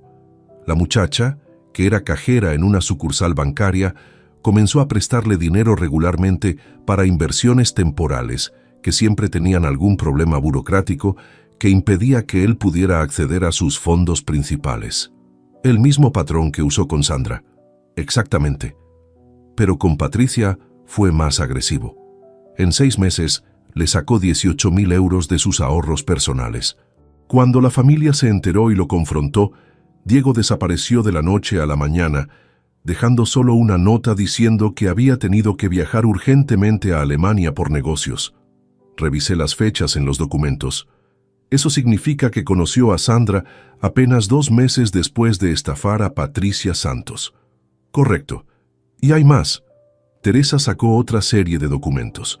Mónica tiene una prima que trabaja en una inmobiliaria del barrio de Chamberí. Le pedí que verificara la dirección que Diego había dado como su domicilio. ¿Existe la dirección? Existe, pero Diego nunca ha vivido allí. Es un edificio de oficinas comerciales. Según el conserje, Diego apareció hace un año pidiendo usar la dirección para recibir correspondencia a cambio de 50 euros mensuales. La magnitud del engaño me dejó sin palabras. Diego no solo había mentido sobre su trabajo y sus finanzas, sino que había construido una identidad completamente falsa para ganarse la confianza de Sandra. Teresa, ¿cómo pudiste conseguir toda esta información en tan poco tiempo? Cuando vi cómo ese hombre había manipulado a Sandra, decidí usar todos mis contactos para investigarlo a fondo. Llamé a todas las amigas que tengo en bancos, empresas, inmobiliarias. Madrid es una ciudad grande, pero los círculos profesionales son pequeños. Me mostró entonces la pieza más inquietante de evidencia: fotografías tomadas desde un teléfono móvil que mostraban a Diego entrando y saliendo de un apartamento en el barrio de Malasaña. ¿Quién tomó estas fotos? Carmen Díaz, mi amiga del casino. Le pedí que lo siguiera discretamente después del incidente del martes pasado. Resulta que Diego no se quedó sin hogar cuando terminó con Sandra. Ha estado viviendo con una mujer llamada Lucía Martín, de 29 años, que trabaja como enfermera en el Hospital Ramón y Cajal. ¿Otra víctima? Eso parece. Según los vecinos que Carmen logró que hablaran, Diego lleva 3 meses viviendo allí, diciéndole a Lucía que está separándose gradualmente de su exnovia, porque la relación se había vuelto tóxica. La revelación me dejó helado. Mientras Sandra planeaba su boda y yo invertía 85.000 euros en su felicidad, Diego estaba construyendo una relación paralela con otra mujer, probablemente usando las mismas mentiras y manipulaciones que había empleado con mi hija. ¿Sandra sabe sobre Lucía? Aún no. Quería hablarte primero para decidir cómo y cuándo contárselo. En ese momento, comprendí que Sandra no había perdido a un novio infiel. Había escapado de un depredador profesional que se especializaba en explotar mujeres trabajadoras y familias con recursos económicos. Teresa, necesito que me consigas toda la información posible sobre Lucía Martín. Si Diego la está manipulando como manipuló a Sandra, tiene derecho a saber la verdad. Ya lo pensé. Carmen va a tratar de hacer contacto indirecto con ella. Aparentemente Lucía ya le ha prestado dinero a Diego para emergencias médicas familiares. Pasamos las siguientes 2 horas revisando toda la evidencia que Teresa había recopilado. Era como armar un rompecabezas macabro. Cada pieza revelaba una nueva dimensión de la sociopatía de Diego. Había al menos 4 números de teléfono diferentes registrados a su nombre en distintos bancos y empresas. Había usado 3 direcciones diferentes en documentos oficiales durante los últimos 2 años. Y según los registros de Hacienda que Mónica había logrado consultar, Diego no había presentado declaración de renta en los últimos 3 años. Es un fantasma financiero, murmuré mientras organizaba los documentos. Vive completamente fuera del sistema legal. Y lo más preocupante es que es muy bueno en lo que hace. Si no hubieras sido tan meticuloso con tus registros financieros, si no hubieras tenido la fortaleza de enfrentar a Sandra cuando descubriste las apuestas, Diego habría consumado su estafa más grande hasta la fecha. A las 15:00 decidí llamar a Sandra para pedirle que viniera a casa. No podía contarle estas revelaciones por teléfono. Necesitaba estar presente para apoyarla cuando procesara la verdadera magnitud de la traición que había sufrido. «Papá, ¿pasó algo?», me preguntó cuando escuchó el tono serio de mi voz. «Sandra, necesito que vengas a casa. Teresa ha descubierto información muy importante sobre Diego que tienes que conocer». ¿Más información? Papá, ya sé suficiente. Sé que me mentía, que apostaba, que probablemente me engañaba. Hija, esto es diferente. Por favor, ven. Sandra llegó a las 16:30, acompañada por una expresión de agotamiento emocional que me partió el corazón. Durante los últimos días había envejecido años, perdiendo la juventud radiante que la había caracterizado durante toda su vida. Teresa le presentó la información gradualmente, comenzando con las mentiras sobre el trabajo y la dirección, continuando con la historia de Patricia Santos y finalmente revelando la existencia de Lucía Martín. Observé el rostro de Sandra mientras procesaba cada revelación. Primero incredulidad, luego dolor, después furia y finalmente una calma extraña que me preocupó más que cualquier otra reacción. Entonces nunca me amó, dijo con voz plana cuando Teresa terminó. Ni siquiera un poquito, era solo otro trabajo para él. Sandra. No, papá, está bien, necesitaba escuchar esto. Se levantó y caminó hacia la ventana, mirando el jardín donde Isabel solía trabajar. Durante 2 años compartí mi cama, mi dinero, mis sueños con un hombre que probablemente se reía de mí cada noche. No te tortures con esos pensamientos. ¿Sabes lo que más me duele? Se giró hacia nosotros con lágrimas en los ojos, pero voz firme. Que yo le conté todo sobre mamá, sobre cómo había sido su muerte, sobre mis miedos y mis esperanzas. Le abrí mi alma completamente y él lo usó todo como información para manipularme mejor. Teresa se acercó a ella y la abrazó. Sandra, eres una mujer buena que confió en la persona equivocada. Eso no te hace estúpida, te hace humana. ¿Qué hacemos con la información sobre Lucía?, preguntó Sandra después de varios minutos de silencio. Esa decisión es tuya, le respondí. Podemos contactar con ella para advertirle, o podemos mantener la información privada. Sandra reflexionó durante largo rato. Quiero hablar con ella. Si Diego la está estafando como me estafó a mí, tiene derecho a saberlo. Nadie debería pasar por lo que yo pasé. Esa respuesta me llenó de orgullo hacia mi hija. A pesar de su propio dolor, estaba pensando en proteger a otra mujer de sufrir el mismo engaño. ¿Estás segura? Podría ser una conversación muy difícil. Papá, durante 2 años Diego me hizo creer que yo era especial, que era la mujer de su vida.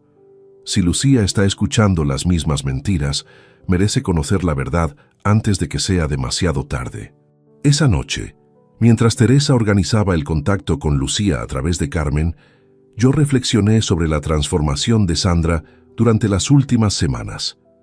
La mujer ingenua que había defendido ciegamente a Diego había evolucionado hacia alguien más fuerte, más sabia, más consciente de su propio valor.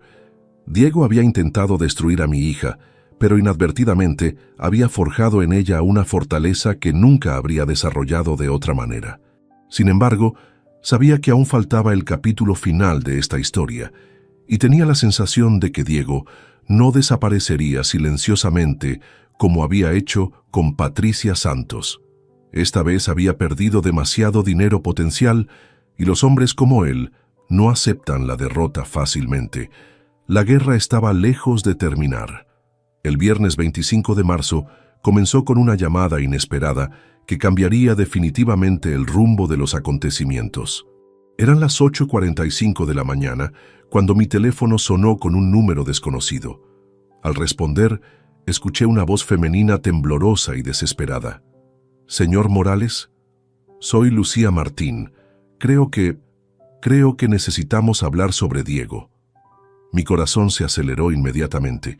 Teresa había logrado hacer contacto indirecto con ella a través de Carmen, pero no esperaba que Lucía tomara la iniciativa de llamarme directamente. «Buenos días, Lucía. ¿Qué ha pasado?» Anoche Diego llegó a casa completamente enloquecido, gritando sobre usted y Sandra. Rompió varios objetos de mi apartamento y me dijo cosas terribles sobre su familia.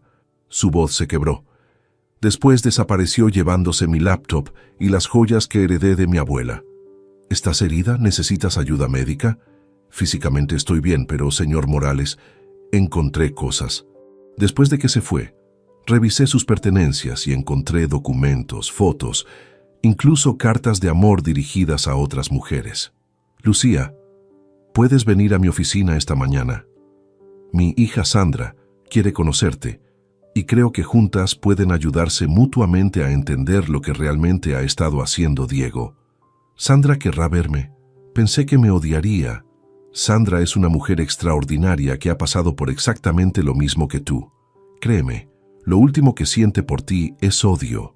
A las 11:00, Lucía Martín entró en mi oficina acompañada por Sandra, quien había insistido en ir a buscarla personalmente a la estación de metro.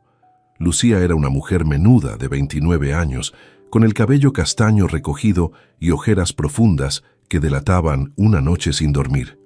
Llevaba consigo una bolsa de plástico con documentos que Diego había dejado en su apartamento. «Señor Morales, antes que nada quiero pedirle disculpas», comenzó Lucía con voz apenas audible. «Diego me contó que usted era un padre controlador y manipulador que no podía aceptar que Sandra fuera feliz con otro hombre. ¿Y ahora qué piensas?» «Ahora pienso que Diego es un monstruo muy inteligente que sabe exactamente qué mentiras decir para que las mujeres hagamos lo que él quiere». Sandra se sentó junto a Lucía y le tomó la mano suavemente. «¿Cuánto tiempo llevabas con él?» «4 meses oficialmente, pero ahora me doy cuenta de que probablemente llevaba más tiempo planeando acercarse a mí». Lucía abrió su bolsa y comenzó a sacar documentos.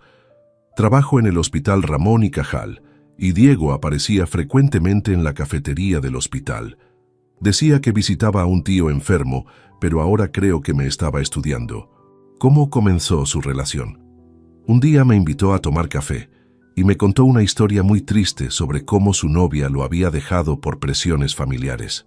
Dijo que los padres de ella no lo aceptaban porque no venía de una familia con dinero y que estaba pasando por una depresión terrible. Sandra y yo intercambiamos miradas. Era la versión distorsionada de nuestra situación, convertida en una herramienta de manipulación emocional. ¿Te pidió dinero desde el principio?» «No, fue muy sutil. Primero me pagaba cenas caras, me compraba pequeños regalos, me hacía sentir especial. Después comenzaron las emergencias familiares. Su madre necesitaba una operación urgente, su hermano había tenido un accidente, problemas con la empresa donde supuestamente trabajaba». Lucía extrajo de su bolsa una libreta donde había anotado meticulosamente cada préstamo que le había hecho a Diego.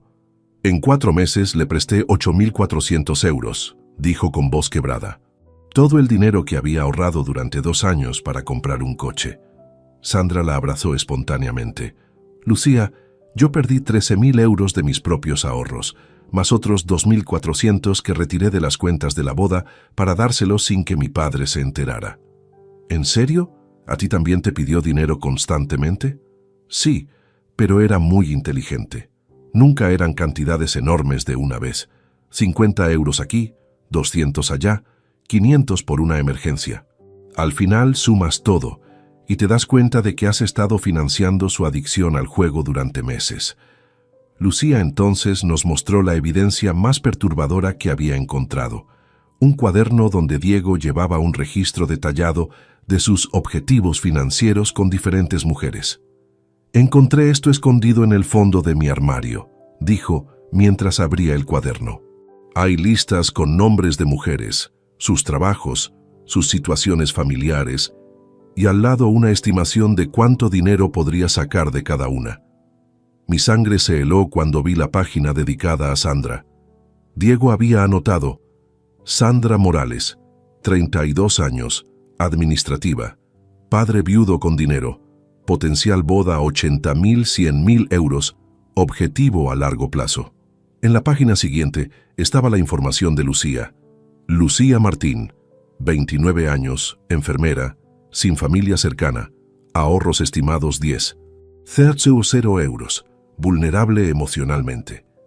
«Este hombre es un psicópata», murmuré mientras revisaba otras páginas que contenían información sobre al menos 6 mujeres diferentes, incluyendo a Patricia Santos. «Hay más», dijo Lucía con voz temblorosa. «Anoche, antes de irse, Diego me dijo que todo esto era culpa suya, señor Morales, que usted había arruinado el mejor plan que había tenido nunca y que iba a hacer que se arrepintiera. ¿Te amenazó directamente?» No a mí, pero sí habló sobre usted y Sandra. Dijo cosas como ese viejo no sabe con quién se ha metido y voy a recuperar lo que es mío. Sandra se tensó visiblemente. ¿Crees que podría hacer algo violento? No lo sé, pero nunca lo había visto tan furioso. Rompió mi televisor, tiró todos los platos al suelo y cuando traté de calmarlo, me gritó que me callara porque las mujeres estúpidas como yo habíamos arruinado todo. Decidí inmediatamente que era momento de involucrar a las autoridades. Llamé a comisaría y reporté las amenazas, el robo de las pertenencias de Lucía y proporcioné toda la evidencia documental que habíamos recopilado sobre las estafas de Diego. El inspector Javier Moreno llegó a mi oficina a las 15:30 y tomó declaración detallada tanto a Sandra como a Lucía. Cuando vio el cuaderno con los objetivos financieros, su expresión se volvió muy seria. Señoras, esto es evidencia de un patrón criminal sistemático. Diego Ruiz no es simplemente un novio mentiroso, es un estafador profesional que se especializa en fraude romántico. ¿Pueden arrestarlo?, preguntó Sandra. Con esta evidencia, sí, pero primero tenemos que encontrarlo. ¿Alguna de ustedes sabe dónde podría estar ahora? Lucía negó con la cabeza. Se llevó todo lo que tenía en mi apartamento. Creo que planeaba desaparecer completamente. Pero el inspector Moreno nos explicó algo que no habíamos considerado. Hombres como Diego raramente abandonan una situación donde han invertido tanto tiempo y esfuerzo sin hacer un último intento por recuperar lo perdido. En mi experiencia, estos estafadores profesionales no desaparecen silenciosamente cuando pierden una oportunidad grande. Se obsesionan, se vuelven impredecibles y a menudo cometen errores que los exponen completamente. Esa predicción resultaría profética. El domingo 27 de marzo, Sandra recibió 15 llamadas perdidas de Diego entre las 2:00 y las 5:00 de la madrugada. Cuando finalmente respondió al teléfono, se encontró con un Diego irreconocible. Su voz era áspera, parecía bajo la influencia de alcohol o drogas, y alternaba entre súplicas desesperadas y amenazas veladas. Sandra, mi amor, todo esto ha sido un malentendido terrible, comenzaba Diego con voz pastosa. Tu padre me ha tendido una trampa, ha manipulado las evidencias para separarnos. Diego, es inútil. Sé la verdad sobre Patricia, sobre Lucía, sobre todo. Esas mujeres no significan nada. Tú eres la única que me importa. Podemos irnos a otro país, empezar de nuevo. No quiero volver a verte nunca. Tu padre me debe 80.000 euros, gritó súbitamente. Prometió pagar una boda y ahora tiene que cumplir. Si no, voy a demandarlos por daños y perjuicios. Sandra colgó, pero Diego siguió llamando obsesivamente durante toda la madrugada. El lunes por la mañana encontramos a Diego acampado frente a mi oficina, sucio, desaliñado y claramente perturbado mentalmente. Cuando llegué al trabajo a las 9:00, se acercó tambaleándose con ojos inyectados en sangre. Esteban Morales, usted arruinó mi vida. Inmediatamente llamé a la policía mientras mantenía distancia de él. Diego continuó gritando acusaciones incoherentes sobre conspiraciones familiares y dinero robado hasta que llegaron los agentes. Cuando intentaron arrestarlo, Diego finalmente reveló su verdadera naturaleza. Se resistió violentamente, insultó a los policías y gritó que iba a quemar todo si no recuperaba su dinero de la boda.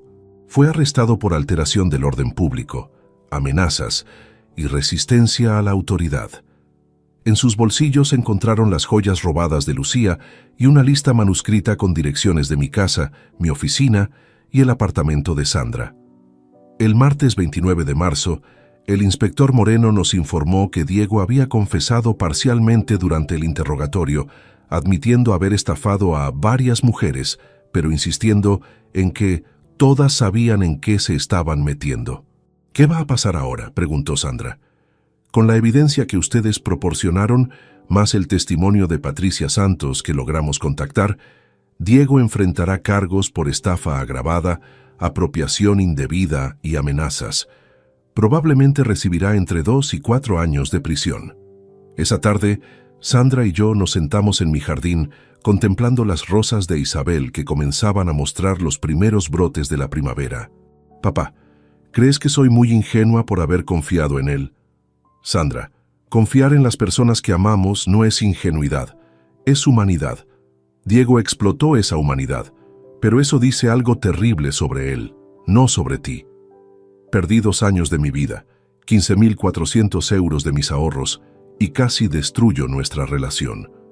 Pero ganaste algo invaluable, conocimiento sobre tu propia fortaleza y sobre lo que realmente vale un amor verdadero. ¿Cómo puedes perdonarme tan fácilmente después de todas las cosas horribles que te dije?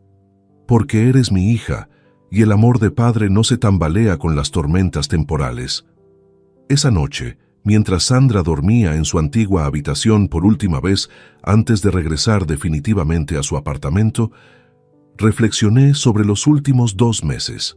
Habíamos perdido dinero, tiempo y tranquilidad emocional, pero habíamos ganado algo mucho más valioso: la oportunidad de reconstruir nuestra relación sobre cimientos más sólidos y honestos. Diego había intentado destruir nuestra familia para beneficio personal, pero inadvertidamente había fortalecido los lazos que realmente importaban.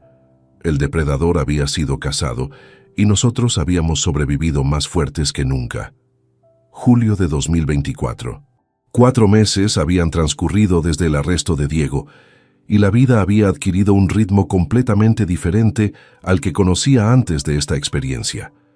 Me encontraba sentado en la terraza de mi casa una tarde de sábado, observando cómo el sol dorado se filtraba entre las hojas del roble centenario que Isabel había plantado cuando Sandra era apenas una niña. La transformación no había sido inmediata ni fácil. Los primeros días después del arresto de Diego fueron extraños, llenos de un silencio que no sabía si era paz o vacío. Sandra había regresado a su rutina laboral, pero ambos necesitábamos tiempo para procesar todo lo acontecido y redefinir quiénes éramos después de esta tormenta. Mi primer paso hacia la renovación personal llegó de manera inesperada. El 15 de abril, exactamente 5 días antes de lo que habría sido la fecha de la boda cancelada, recibí una llamada de Carlos Vega, un antiguo compañero de la universidad que había perdido de vista hacía más de una década. Esteban, me enteré por casualidad de lo que pasaste con Sandra, me dijo Carlos durante nuestra primera conversación telefónica en años. Quiero que sepas que admiro mucho la valentía que tuviste para enfrentar esa situación. ¿Valentía? A veces pienso que simplemente fue terquedad. No, amigo. Conozco padres que habrían cerrado los ojos ante las señales evidentes solo para evitar conflictos familiares. Lo que hiciste requirió mucho coraje. Carlos me invitó a acompañarlo a una actividad que jamás había considerado: fotografía urbana. Cada domingo por la mañana, un grupo de jubilados y profesionales maduros se reunían en diferentes barrios de Madrid para capturar la vida cotidiana de la ciudad a través del lente de sus cámaras. Mi primera sesión fue en el Parque del Retiro, el domingo 21 de abril. Llevaba conmigo una cámara digital básica que había comprado años atrás para documentar proyectos de construcción, pero que rara vez usaba para propósitos creativos.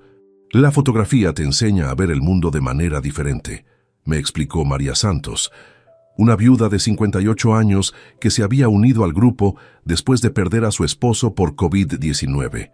Cuando miras a través del visor, te obligas a enfocar tu atención en el presente momento, no en el pasado o el futuro. Esas palabras resonaron profundamente en mí. Durante meses había estado atrapado entre el dolor del pasado reciente y la ansiedad sobre el futuro de mi relación con Sandra. La fotografía se convirtió en mi ancla al presente. Mis primeras imágenes fueron torpes, composiciones desequilibradas, exposiciones incorrectas, enfoques imprecisos. Pero gradualmente, domingo tras domingo, comencé a desarrollar un ojo más agudo para capturar momentos significativos. Un anciano alimentando palomas junto al estanque, una pareja joven compartiendo churros en un banco, niños corriendo tras burbujas de jabón que brillaban como pequeños arcoíris. En mayo, Sandra notó el cambio en mi actitud durante una de nuestras cenas semanales, una tradición que habíamos establecido para reconstruir gradualmente nuestra comunicación.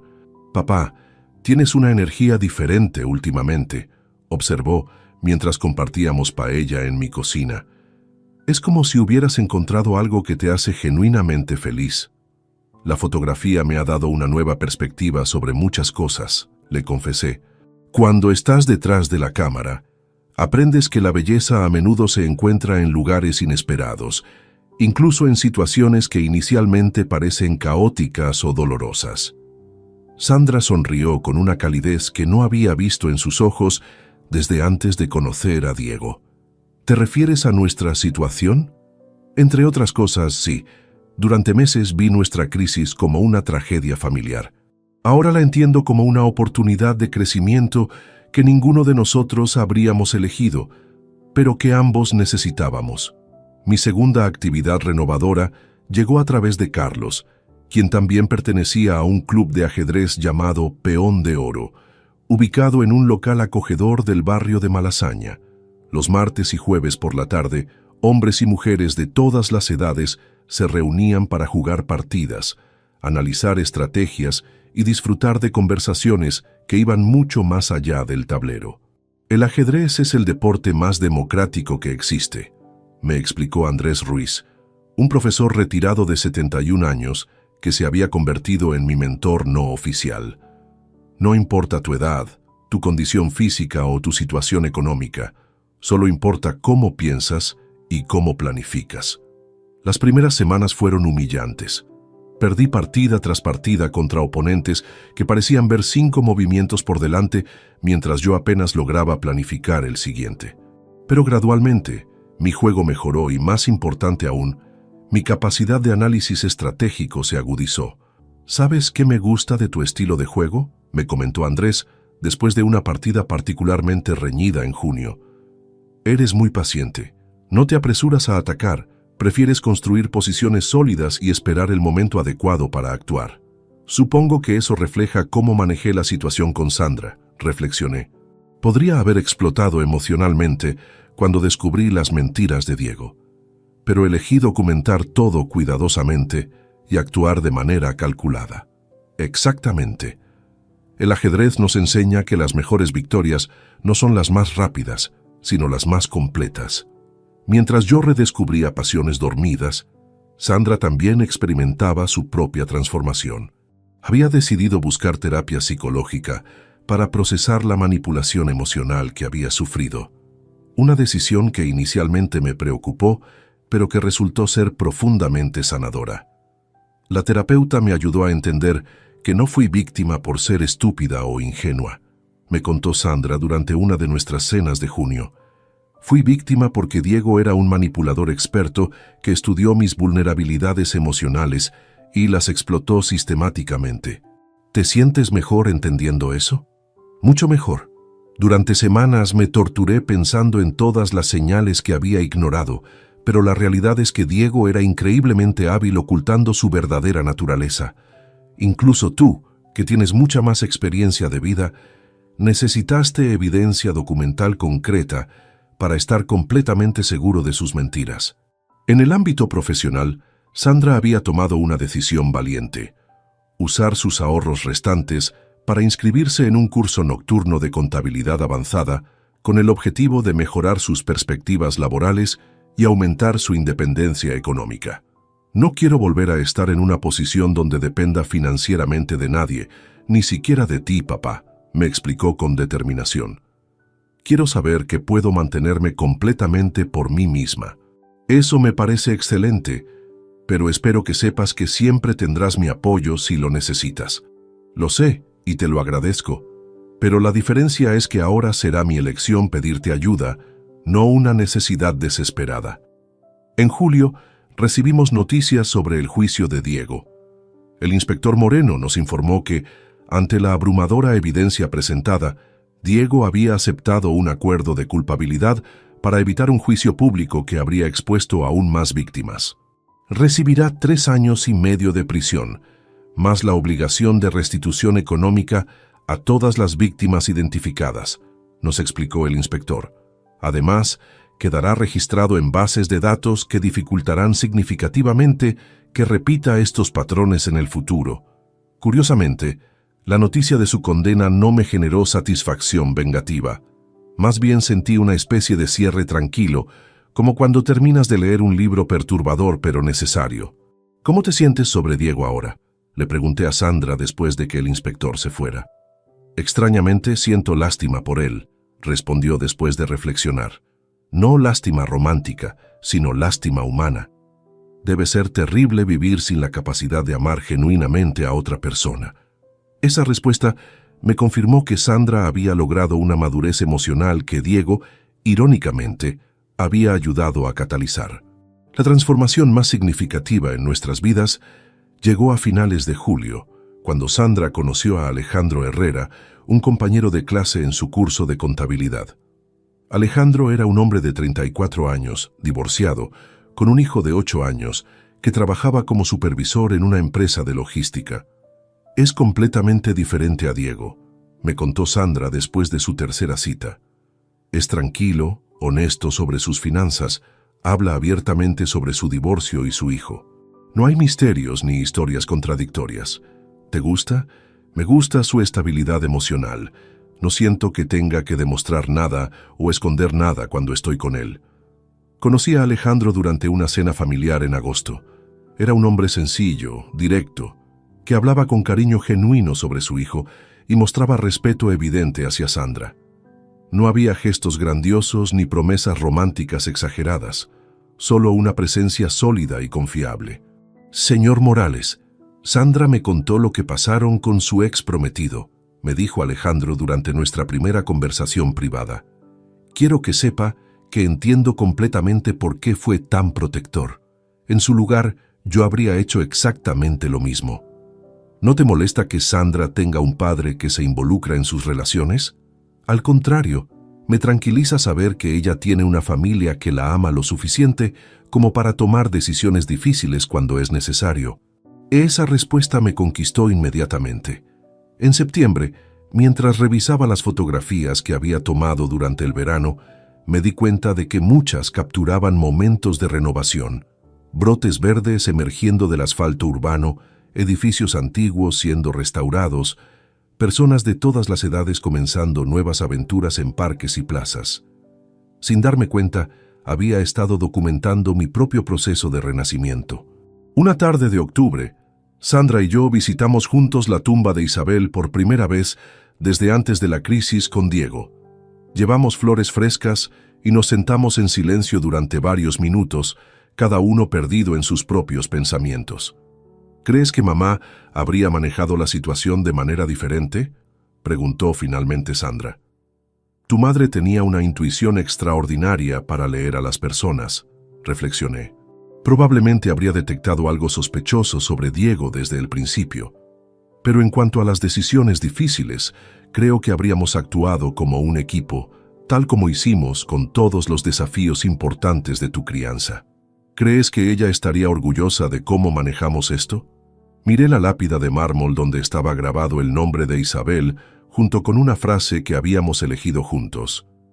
El amor verdadero trasciende el tiempo. Creo que estaría orgullosa de que aprendimos a diferencia entre amor y manipulación, entre generosidad y explotación, entre unidad familiar y dependencia tóxica. Ahora, mientras escribo estas reflexiones en mi diario personal, puedo afirmar con certeza que los meses más difíciles de nuestras vidas se convirtieron paradójicamente en los más transformadores. Perdimos 35.150 euros entre cancelaciones, penalizaciones y ahorros personales de Sandra. Perdimos 2 años de planificación ilusionada y meses de paz emocional. Perdimos la confianza ciega en que las buenas intenciones siempre producen buenos resultados. Pero ganamos algo invaluable, la sabiduría de reconocer la diferencia entre amor auténtico y manipulación experta, la fortaleza para tomar decisiones dolorosas pero necesarias, y la comprensión profunda de que proteger a quienes amamos a veces requiere ser el villano temporal de sus historias. Sandra se ha convertido en una mujer más fuerte, más independiente y más consciente de su propio valor. Yo he redescubierto pasiones que creía perdidas para siempre y he encontrado una comunidad de amigos genuinos en personas que jamás habría conocido sin esta crisis. Nuestra relación padre-hija, que Diego intentó destruir para su beneficio personal, emergió más sólida y honesta que nunca. A los 65 años, aprendí que nunca es demasiado tarde para reinventarse, para encontrar nuevas fuentes de alegría, para construir amistades significativas basadas en intereses compartidos, en lugar de obligaciones familiares. Diego Ruiz Santamaría nos enseñó, sin pretenderlo, que el amor verdadero a veces requiere guerra, que la generosidad sin límites puede convertirse en complicidad con el abuso y que los depredadores emocionales solo pueden operar en la oscuridad del secreto familiar. Al final, el hombre que intentó robarnos nuestro dinero, nuestra paz y nuestra unidad familiar, terminó regalándonos la oportunidad de descubrir quiénes éramos realmente cuando se quitaban todas las ilusiones y se revelaban todas las verdades. Si pudiera enviar un mensaje a otros padres que enfrentan situaciones similares, sería este: confíen en sus instintos, documenten todo cuidadosamente y nunca permitan que el miedo al conflicto temporal los disuada de proteger el bienestar a largo plazo de sus hijos. Porque al final, como dice la inscripción en la tumba de Isabel, el amor verdadero trasciende el tiempo, las crisis e incluso las traiciones más dolorosas. Y ese amor, cuando es genuino, siempre encuentra la manera de triunfar. Si te gustó esta historia, dale like al video, suscríbete al canal y comparte tus impresiones en los comentarios. Para escuchar la próxima historia, haz clic en la caja de la izquierda. Gracias por vernos.